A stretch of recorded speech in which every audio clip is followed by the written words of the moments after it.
Hey guys, Vol here again for another War Machine Hordes battle report. This is the final game of the Wolfcry 2015 tournament. I'm up against Dave Stent, who I've played against a number of times in tournaments before. Always a tough opponent, probably the best Crix player in New Zealand at the moment. So the scenario is Recon. I'm playing Vlad1. I noticed that he had taken Orin Midwinter in his Epic Deneghra list, probably because he anticipated having to face Butcher 3 like he did last time against me.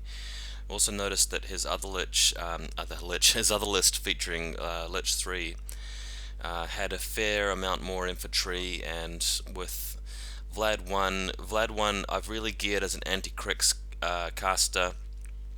He still gets to do things in the turn that Deneghra feats on him, and this scenario is perfect for the mortars. You get first turn, you run them up, and they start shelling the enemy with their signs of portents and their boosted damage rolls, so it just gets insane. So I thought I'll go for it. Butcher 3 is the safer, more solid choice, and I feel that you always have an opportunity to win with Butcher 3, but given that it's Deneghra and potentially Lich 3, Crix have a more proactive opportunity. Well, I'm using my words incorrectly there. I think Crix usually have more options to deal with you because you just sort of move forward predictably with Butcher 3. It's too hard to sort of go for an assassination run, and you're really at the mercy of all of their sprays and shenanigans, and it's just very difficult. Whereas with Vlad1, you can sort of fight back a bit. He's a bit of a glass cannon himself. It's bound to be quite a violent game, and if you can get it to a point where it's just Vlad left against a few of his models, like the caster plus 5 or 6 support models, then you're okay, because Vlad has Split of Kings, and if you can get to a point where you can stop him from winning on scenario, then you're really ahead. So for this one, I've got first turn, and I've actually shunted the mortars forward so they're within 4 of the objective. Careful not to put them within 3 of the objective, because otherwise our Hellmouth can really do a piece on them. But Vlad moving onto the hill and everything, just hanging back a bit so that they don't die to any sort of long range arc noding or Nis Hunter shots straight away. Next photo here, Dave just deploying his army. Haven't actually taken a picture of him moving out yet, but he's got the Knights, he's got Nis Hunters, he's got a model there. Saxonoric is in the list as a proxy. That's supposed to be Dougal, the mercenary, with the quad iron. And Dave forgot to bring him this tournament, so if you see a photograph that features Saxonoric, that's a proxy for Dougal. We just let him play it that way, rather than making him go 2 points down, which is, I think, just a waste of time. So he's got Saxon there, as well as an Arc Node and 2 Warwick Sirens. I wasn't sure why he had taken both of them, but I think the reason why he had chosen 2 Warwick Sirens is because under Deneghra's feet, their sprays are very accurate, and that's the only other reason I could think of him taking 2 of them. Otherwise, maybe another 2-point solo like Gorman's probably better. I'm not 100% sure though. So we've jumped forward a bit. I've actually haven't taken too many photos, but what he's done is he's actually moved forward with his army, and then in my turn 2, I've popped the feet with Vlad. I've cast Signs of Portents. I've cast Boundless Charge on the Juggernaut and given him 1 focus. The Juggernaut's charged forward 13.5 inches, well 13 inches, and attacked from half an inch away onto the Deathjack, and reduced him to something like half a dozen boxes. So luckily that means that Deathjack can't gain the benefit of a Cortex. What happens though is Deneghra moves around here, uses her feet to sink my army into place, and then Deathjack moves around to do a whole lot of damage on the Juggernaut, but not destroying it because he's crippled with his Cortex.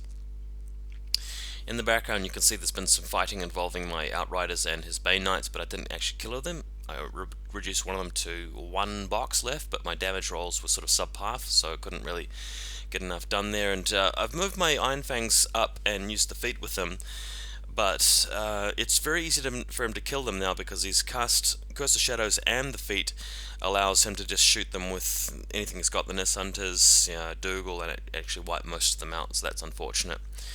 Luckily though, I had reduced the number of Nis by shooting with my Nis Hunters. We both have Nis, it gets a bit confusing. And the Mortar's doing very well, first turn volley, killing several of his guys actually. I managed to kill a whole bunch of Nis Hunters. I think I got one of his solos. I think I got I can't remember the exact casualties, but it dealt not just a physical blow to his army, but a mental blow, because he seemed to be really afraid of those mortars for the rest of the game. Moving into the next picture, bit of a zoom out as to what you can see here. On the right hand side, Oren's moved into the trench. He has got one Warwitch which is out of sight at the moment, but I've killed one of them with a CRA from the NIS. I've kept the Winter Guard back a fair bit because I want to save them for late game, where their boosted attack rolls and sprays will be very effective. But you can see over the other side of the table that I've only got 3 Great Lord Outriders left after he charges with the Bane Knights and kills some of them. I'd managed to partially block their charges with 2 of them, which were sacrificially moved forward, and I think the 3rd one survived thanks to the Bane Knight rolling really low or something like that. But the center of the field seems to be where he's setting up camp. Deathjack is severely damaged, but of course my following turn won't be very effective because Deneghra2 has shut most of the army in place. So going to the next photo after this, we've advanced a turn or two. I've now managed to get out of position here with the feats finished, so the Khador army can advance. But what's happened is he's attempted to destroy my objective by moving Deathjack forward to attack it with 2 claws and charging it with 2 NIS Hunters. But what he had forgotten about is the fact that this is a armory objective, which grants not only the mortar's bonus damage, but allows me to sacrifice some of my models within 4 inches of it. So what ended up happening is that on his last attack, which was almost guaranteed to kill the objective, I was able to sacrifice like 1 Winter Guard or 1 mortar crew to keep the objective alive, which means that instead of going to like 2 points or whatever it is, he's on 1 with moving Deneghra to the flag to the left. This is Recon, remember. And as a follow-up, what I can do is actually cast Blood of Kings on Vlad, charge the Deathjack and destroy it, and then move around with my Winter Guard and wipe out most of the rest of the NIS. I've also got the Juggernaut into the zone here, so there's no way he's going to score from the middle now. Unfortunately, I couldn't get the lone Outrider at the back in range of 4 of the objective. I had a single spray on a Bane Knight that had 1 health left, but I still couldn't crack his armor. I would have light caved within range had it not been for that. But what that means is that Deneghra can go into 2 points in my turn, and then in her following turn then she can go up to 3 points, then kill the objective and go to 4. But killing the objective is still really hard because the objective now has so many models nearby to it that I can just sacrifice models wherever I like. So let's have a look at what the follow-up situation gave us. Here's the follow-up situation. Actually, no, this is just another picture of her, basically. So we've got 3 Bane Knights. I believe what he decides to do next is actually charge the objective with the Bane Knight and just leave the Outrider at the back there for Deneghra to destroy, allowing me to basically clear up the Bane Knights, so reducing Deneghra's options even further. So if we go to another picture, the objective's still alive because I've just got so many freaking guys within 4 of it. Vlad has Blood of Kings now. He's killed both of the NIS Hunters, and I've run the NIS squad within 4. So Deneghra's on 3. She can actually easily kill those remaining guys to go to 4. And then in my turn, what will happen is that I'll kill the objective, dominate, and go to 3, and then I'll contest 1 more time. So if you think about it, Deneghra can kill everything that that contests to go to 5 points, but that'll mean that in that same turn I'll go to 5 points because Vlad will be dominating the center strip. Whereas if she moves to kill the objective to get her 5th point, she won't be in range of the flag, so that won't work either. Plus there's so much stuff next to the objective that's not even going to work. So if you go to the next photo, and this is the last photo, you can sort of see the final situation that I've left him, where Deneghra's on 4 control points after clearing the remnants of the guys that were contesting their flag in the previous turn, so that moves her up to 4. Then Vlad simply puts Blood of Kings up, camps in the wreckage of the Deathjack, and I've kept a whole bunch of guys in the zone. There's a Jack in the zone, I've got guys within 4 inches of my objective, I've got 3 models contesting her flag, so if she kills the 3 models contesting, she'll get to 5 points. But in that same turn, Vlad will be dominating the center zone, so I'll move from 3 points to 5 points, and then in the following turn, since we were tied and the game doesn't end, I simply send more guys to contest, and there's nothing Deneghra can actually do about that.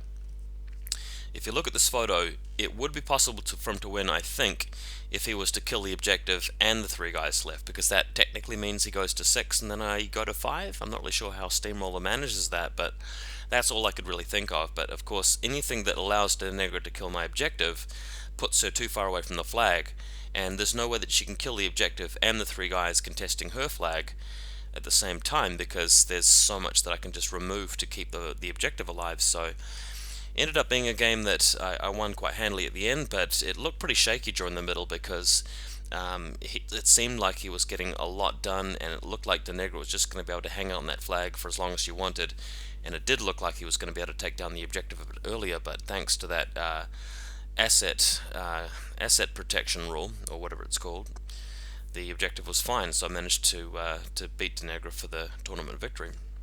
So I hope you guys liked that one. Hopefully I'll be back next time. By the way, I have ordered Zakova2. I don't think she's a wonderful caster. I don't think she's the answer to everybody's problems, but I think she looks fun. She looks solid. She looks playable, so I will be playing her, and hopefully we'll have a battle report from her once I get the model. See you guys next time.